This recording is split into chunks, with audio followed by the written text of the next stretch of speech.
This particular mini-lecture is on Stephen Toulmin's model of argumentation. Stephen Toulmin was a British logician, mathematician, in the middle of the 20th century, 1940s, 1950s is when most of his key work occurs. And we're going to look at what he offered as a supposedly improved model for the argumentation process.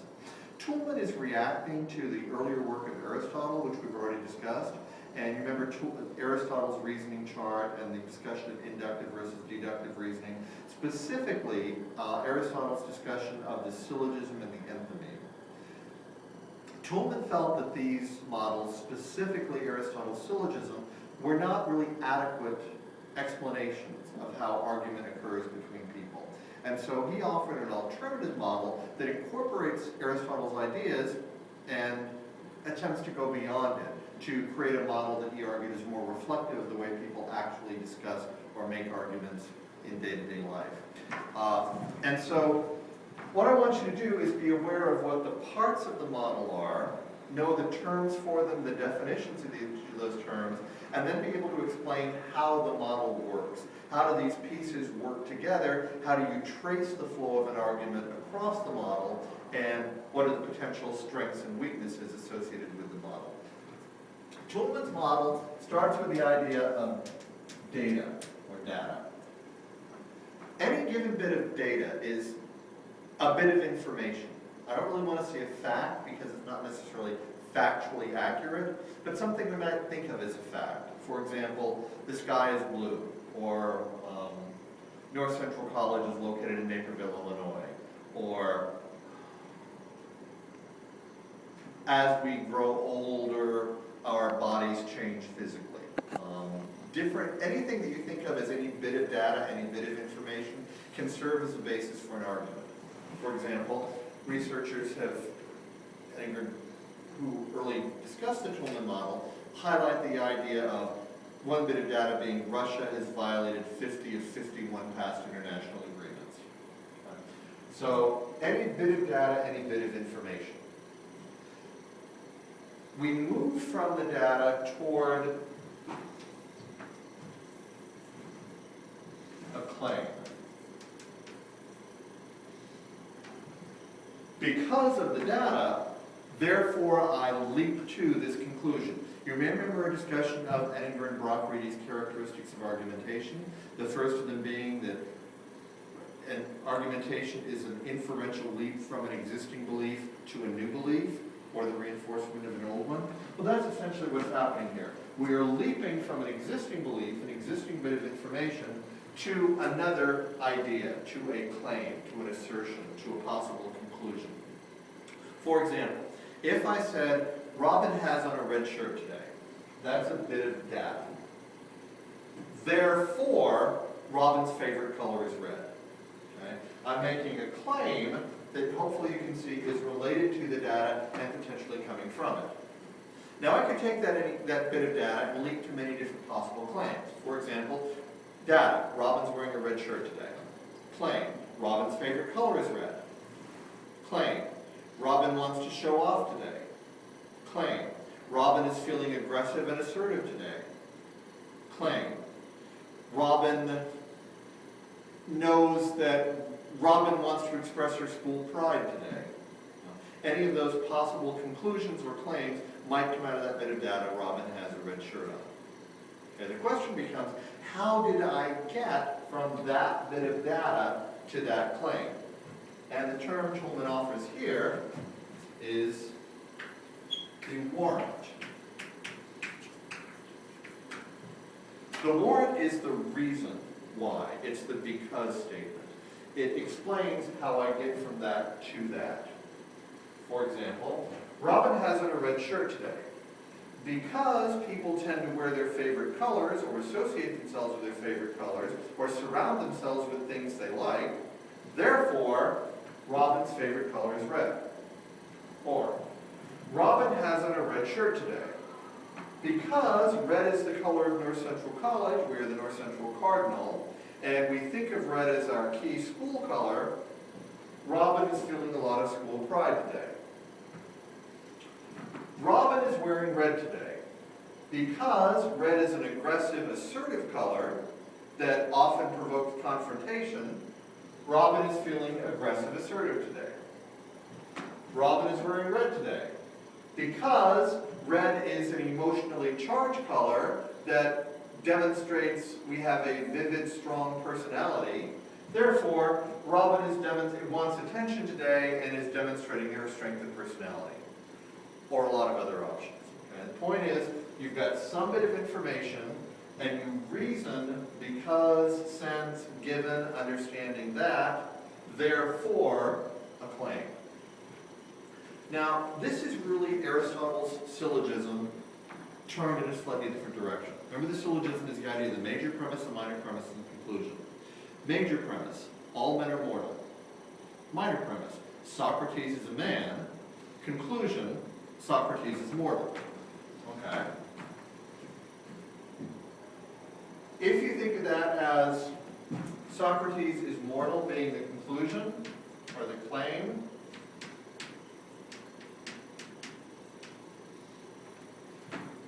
we could say potentially either Socrates is a man because all men are mortal, Socrates is mortal.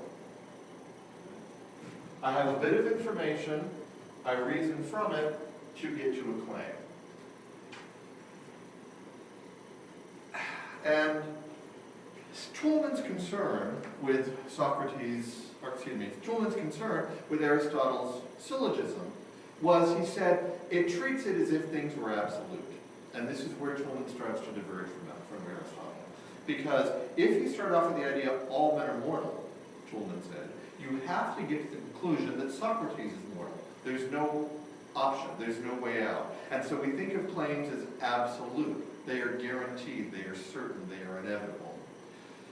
But Toulmin's position was, a lot of the claims or arguments we make in our daily lives, or in our business lives, any portion of our lives, are not absolute. They are possible. They are conditional. They might or might not happen. And so it's this issue of probability or likelihood that Toulmin wanted to be able to build very directly into his model. And so he adds a component called the qualifier.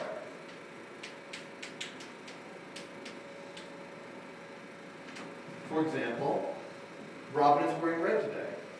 Because red is a North Central College color, therefore Robin is probably expressing school pride. Or Robin is possibly expressing school pride.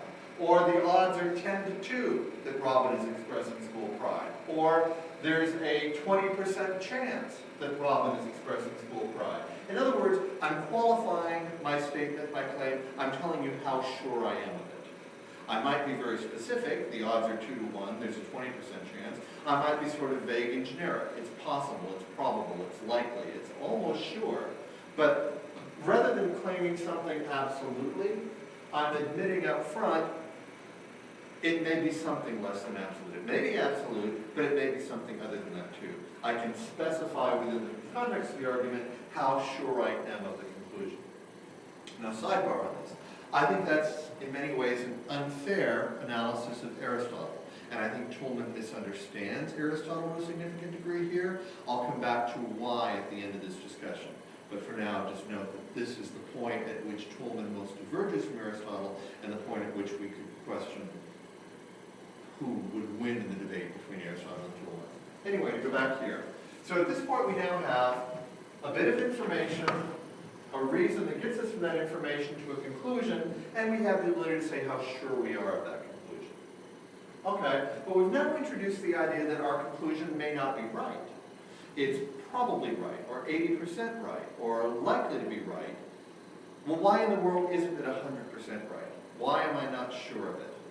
And Toulmin's argument is because there may be some loophole, there may be some escape hatch, there may be some condition which is causing the conclusion not to come about, which is causing the claim not to be certain. And so Toulmin introduces another element into the model that helps us to look at that. And that is the so-called rebuttal or reservation.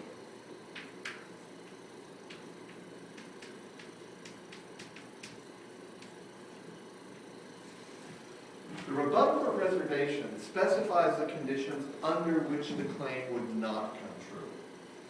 It becomes the escape hatch or the loophole in the argument. For example, Robin has on a red shirt today. Because red is the school color of North Central, Robin is probably expressing school pride. Unless her favorite color is red and she wears it all the time, no matter what school she attends. Or, unless Robin hasn't done her laundry in 2 weeks and the red shirt's the only shirt she has clean. Or, unless Robin is wearing red as an act of solidarity with her best friend Marge, because Marge loves red and Robin wants to express her connection to Marge. In other words, there are potentially one or two or three or dozens of reasons why there might be some other explanation for the claim, or that explain why the claim is not coming true. So the rebuttal or reservation rebuts the claim or provides the reservations to the claim. I have reservations about this. I'm not sure of it. I'm going to hold back absolute judgment. Any questions so far? There's only one more key component to Trollman's model, and that is what's called backing. And the full name, I suppose you could say backing for the warrant.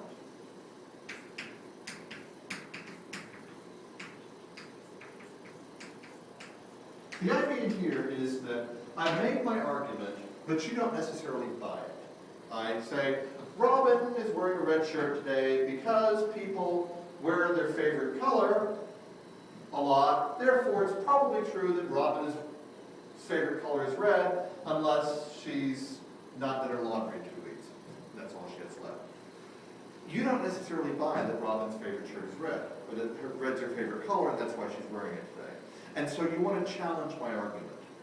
The part of the model that's most likely to get challenged, I mean, they all potentially could be challenged, but the especially vulnerable part of the model is the warrant. I just don't buy your reasoning. I'm not convinced by your logic here. That connection doesn't make sense to me. And so you, as the person responding to the argument, might challenge my why. Well, I don't think that proves that. I don't see how that leads to that. And if you make that challenge, I may have to further support my warrant. Thus, I may have to give you backing for this connection. For example, one that's often used is, Russia has violated 50 of 51 past international arms agreements. Because past action indicates future action, it is therefore highly likely that Russia will violate the proposed SALT III agreement, unless SALT III has unique enforcement procedures. And you want to challenge my arguments. You say, wait a minute, I don't believe that the past predicts the future. I think Russia has a new leadership now. I think the world has changed. I think the political climate we operate in is very different. I don't buy that because Russia did that in the past, it'll necessarily do it again in the future. And so I'm going to have to come up with some proof for you that indeed the past does predict the future. That in spite of these changes, you can expect certain patterns to continue. If that happens, if you make that challenge and I have to back it up, essentially what's happened is this warrant, now that it's questioned, has become a claim. And my support for the warrant, my proof for it, has become data. And I would need a warrant for those, and I might have a qualifier for those, and I might have a reservation for those. And if you don't buy this, I may have to back up that warrant, and so on. The model is infinitely regressive. We can go through chain, until theoretically, finally we get to one link that you buy. And since you buy that link, you buy that claim, you bought the warrant for this one. And when you buy the warrant for this one, then you buy this chain, and you bought this warrant, and we'll ultimately get back to the top into the original argument again. So this model allows for arguments to be expandable. It sort of explains why sometimes we might go off on tangents, but relevant tangents. I claim this, but wait a minute, what about? Okay, let's talk about that, but wait a minute, what about? And so we may get apparently far away from the original argument, but we have a way to get back to it through chaining back up claim ID warrant accepted to next claim ID warrant accepted and back up and so on. Any questions at this point? A couple of things. First of all, while we have talked about all 6 pieces of Toulmin's model, Toulmin says they're not all necessarily going to appear in any given argument. These are the things that might be a part of any discussion. But in our real lives, we probably don't often say, I see Robin is wearing a red shirt today. Because people tend to wear colors that reflect their attitudes, and North Central has red as its school color. Therefore, it's highly likely that Robin is expressing her school pride today, well, unless, of course, her laundry was dirty and she didn't have anything else to wear. And, oh, you want further proof that people do tend to express their attitudes? Well, according to a research study by, we tend not to do that in daily conversation. We're much more likely to say something as simple as, hey, Robin, see you got some red on today, feeling like a cardinal, hey? And all I've done there is include my data and my claim. I might include any given bits of those 6 in any given statement. Sometimes I'll just assert a claim without data. Sometimes I'll give a warrant and a claim. Sometimes I may give any given pieces at any given moment. The other parts could be filled in if we're pressured to fill them in. And in fact, in any given conversation, we might be so pressured. For example, if I just said, hey, Robin, you're wearing red today. I see you must be feeling like a cardinal, eh? Robin might say, what in the world are you talking about? At which point I'd say, well, red's a school color, so I guess that's why you're wearing it, right? Now, under a challenge from her, I've supplied my warrant. My original argument or my original statement didn't include a warrant, but now that we're following up on a bit, I add the warrant. And she might say, or I might go, I guess you feel like Cardinal Day, eh? Because you're wearing red? Or unless, of course, your laundry's all wasted. Then I've jumped in with my reservation. So any of these 6 pieces might or might not appear in any given conversation or message. Any of them might be added or supplemented or filled in as needed in any given conversation until I convince you. But if I convince you just by throwing out data and claim or reservation or whatever it is, then we don't need to go any further in the discussion. We've covered it without all the formal pieces being formally included in any given message. So the pieces are available, the pieces might be used, but they won't all be used in any given conversation. In fact, it's unlikely they're all going to be used in an initial statement, though they may be further supplied later. Okay with that part? Okay. Last thing I want to say before leaving this. I said that Toulmin developed this in part in reaction to Aristotle, and that I think Toulmin misunderstood Aristotle to a significant degree. The attack was on Aristotle's syllogism. And remember we discussed the idea that the syllogism and the enthymeme are very different. The syllogism occurs in Aristotle's reasoning chart on the dialectical level of knowledge, i.e. the best opinion of the best scholars. The enthymeme occurs on the rhetorical level. There's some data on this side, but there's also some data on the other side. When we have arguments in everyday conversation, as we talked about, we tend not to be operating on the scientific or even the dialectical level, but rather the rhetorical level. So, since we're having conversations at the rhetorical level, it's not the syllogism that's in play so much, it's really the enthymeme. And the enthymeme, by nature, says the information in my major premise is probable. It's not certain. In fact, it's not even probable, it's possible. And so this question of probability that Toulmin thinks Aristotle doesn't have, but Toulmin has built in, is already inherent in Aristotle's model. Because he tells you before we even begin to operate the enthymeme, I know the major premise is only possible information. The ideas of reservation, rebuttal, qualifier are already built into the structure or nature of the major premise. So as we respond to an enthymeme in daily conversation, we respond knowing that we're not dealing with absolute scientific level data or even dialectical level data, but rather rhetorical level data, which has some information to support it, but some information on the other side, i.e. rebuttals or reservations on the other side, or is a qualified claim.